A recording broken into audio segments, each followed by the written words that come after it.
Takže čau lidi, uděláme tady house tour baráku, takže na to. Takže jsme tady ve prvním patře, jdeme se podívat, takže tady máme na pití a na jídlo, kdyby třeba měli hlad, třeba když je tvrdo.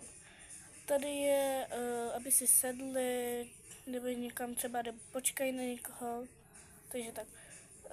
Tady máme pro malou Aničku, máme tady strom, jakože prolízačky. Tady máme grill,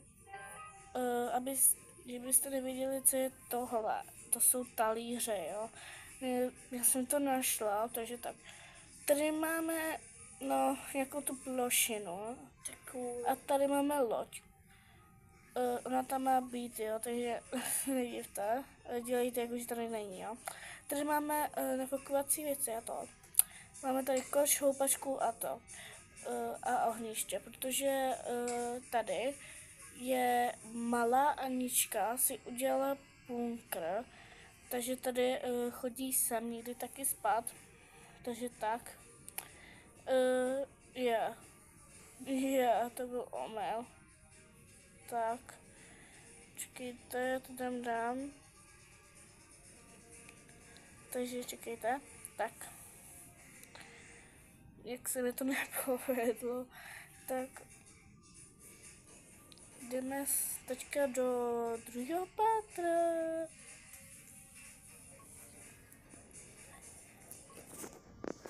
Jo, a chtěla bych říct, že se omlouvám, že první díl, jsem tam zapomněla napsat, že to je první díl, trošku jsem na to zapomněla, jo, protože jsem už musela jít spát, takže jsem tam nestihla napsat, takže se za to omlouvám, takže jdeme dál teďka. Takže jsem moc chci omluvit, takže jdeme na to. Tady má teďka jsem zapomněla jméno, Kája asi. Kdyby se nejmenovala Kája, tak mi to prosím napište do komentáří. Tady má pokoj Kája, tady mají rodiče, posilovnu má. A tady máme koupelnu rodičů a dcery. Jdeme do třetího patra. To nějak nejde. Počkejte.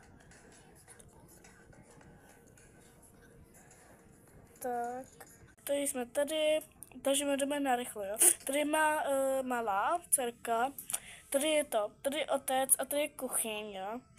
A tady je pokoj a obývá, takže se mi to ču.